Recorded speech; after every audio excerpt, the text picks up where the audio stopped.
सबसे पहले राजीव जी आपको बहुत बहुत मुबारकबाद। आप शिक्षा समिति के चेयरमैन बने हैं, उसके लिए हमारे चैनल तमाम चैनल की तरफ से हार्दिक धन्यवाद।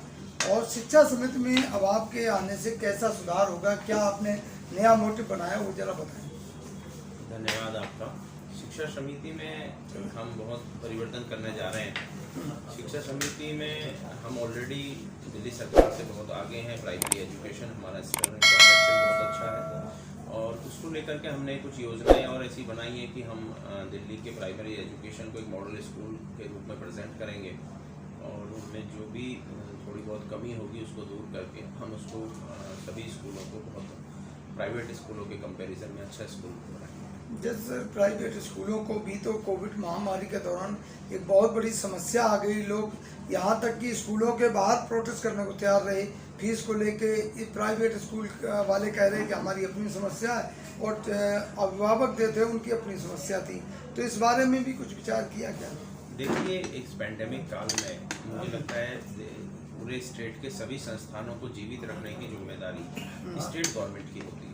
तो उसी संस्थानों में चाहे वो हॉस्पिटल्स हों, चाहे वो हमारे स्कूल्स हों या और इस तरह के जितने भी संस्थान हमारे हैं, तो स्कूलों में क्योंकि इस समय लोगों के पास, बच्चों के पेरेंट्स के पास पैसे नहीं है फीस देने के लिए, तो उनके ऊपर भी इन संस्थानों के बारे में सोचना चाहिए। उनके इलेक्ट्रिसिटी बिल माफ़ करने चाहिए। इनको जो स्टेट गवर्नमेंट से मदद मिलनी चाहिए वो सारी सुविधाएं इन्हें देनी चाहिए, जिससे कि वो इनडायरेक्टली पब्लिक पे ही बर्डन पड़ता है और पब्लिक की फ़ीस माफ़ की जा सके और उनको एनुअल चार्जेस और फीस के चार्जेस ना मिल सकें। इस तरह उन संस्थानों को जीवित रखने के लिए, क्योंकि उनके भी अपने खर्चे हैं, टीचर्स की सैलरी है, बिजली के बिल हैं, उन संस्थानों को भी वो छूट मिले, ऐसी व्यवस्था दिल्ली सरकार को करनी चाहिए। ये सर शिक्षा की सुधार की बात की आपने। ज़्यादातर स्कूलों में जब हम लोग जाते हैं तो वहाँ यही बात होती है कि शिक्षकों को सैलरी नहीं मिल रही है, इसलिए भी कहीं कहीं डिस्टर्बेंस होता है। देखिए, मैं वही पहले भी कह रहा हूँ कि पूरे विश्व में ये एक परंपरा है, संवैधानिक परंपरा है। संविधान में लिखा हुआ है कि स्टेट गवर्नमेंट की जिम्मेदारी है उस कॉरपोरेशन को चलाना।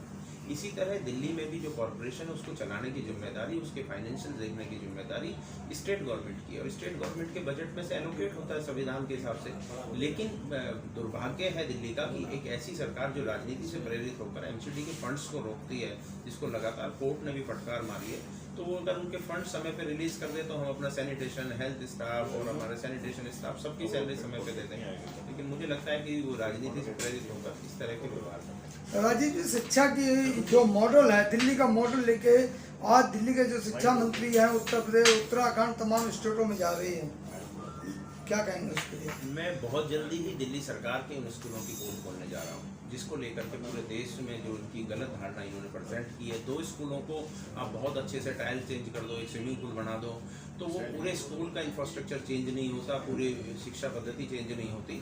आपने बहुत अच्छे से उनको स्कूलों में बच्चों को, उनके डायरेक्टर खुद ये कहते हैं कि भाई आप कुछ भी लेके आइए, हम नंबर दिलवा देंगे, हम मतलब इस तरह से पास करेंगे, तो शिक्षा की गुणवत्ता कहाँ रहेगी?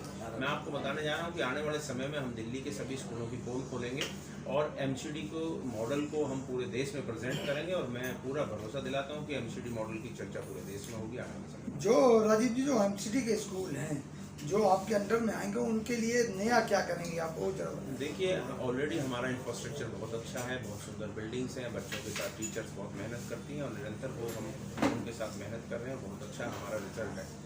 और उससे भी अलग हम कुछ स्कूलों को अभी एक मॉडल स्कूल के रूप में प्रेजेंट करने जा रहे हैं। हम तैयारी कर रहे हैं कि कुछ स्कूलों को प्राइवेट स्कूलों में, पूरे देश के सभी प्राइवेट स्कूलों से अच्छे स्कूल प्रेजेंट कर सकें। ऐसे कुछ स्कूलों को हम चिन्हित करके फेज मैनर में हम पूरे एमसीडी के स्कूलों की कायाकल्प करेंगे। सर, आज शिक्षा का स्तर जो है 2 साल के अंदर बहुत ज़्यादा गिर चुका है, इसमें कहीं ना कहीं सुधार की ज़रूरत है, आप क्या कहेंगे? डेफिनेटली सुधार की ज़रूरत है और मुझे आपको बता के बहुत हर्ष हो रहा है कि इस साल में लगभग 38,000 बच्चे प्राइवेट स्कूलों से कॉर्पोरेशन एमसीडी के स्कूलों में आए हैं। तो मुझे लगता है कि एमसीडी के स्कूलों के लिए एक बहुत बड़ी उपलब्धि है और हम इसे और आगे लेके जाएंगे, इसकी गुणवत्ता को हम और परिपूर्ण करेंगे। सर, प्राइवेट स्कूल जो हैं उनके लिए कोई भी सरकार ध्यान नहीं देती है और प्राइवेट स्कूलों के लिए एक गाइडलाइन तो देती है लेकिन उनकी समस्याओं को नहीं सुनती है, क्या उसमें भी कुछ सुधार होगा?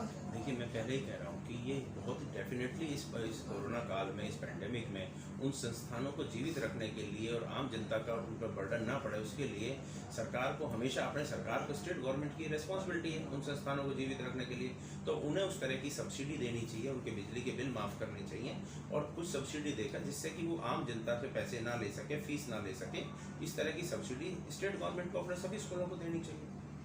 सर अक्सर ऐसा देखा जाता है जब आम आदमी पार्टी और बीजेपी दोनों एक दूसरे के ऊपर डाल देते हैं, आम आदमी पार्टी बीजेपी के ऊपर डाल देती है, बीजेपी आम आदमी के ऊपर डाल देती है, इसमें कहीं ना कहीं जनता का जो है आघात होता है। देखिए बहुत स्पष्ट है हमारे संविधान में, ये बिल्कुल स्पष्ट है कि किसी भी स्टेट की जिम्मेदारी है उस स्टेट को चलाना और उस स्टेट के सारे संस्थानों को जीवित रखना।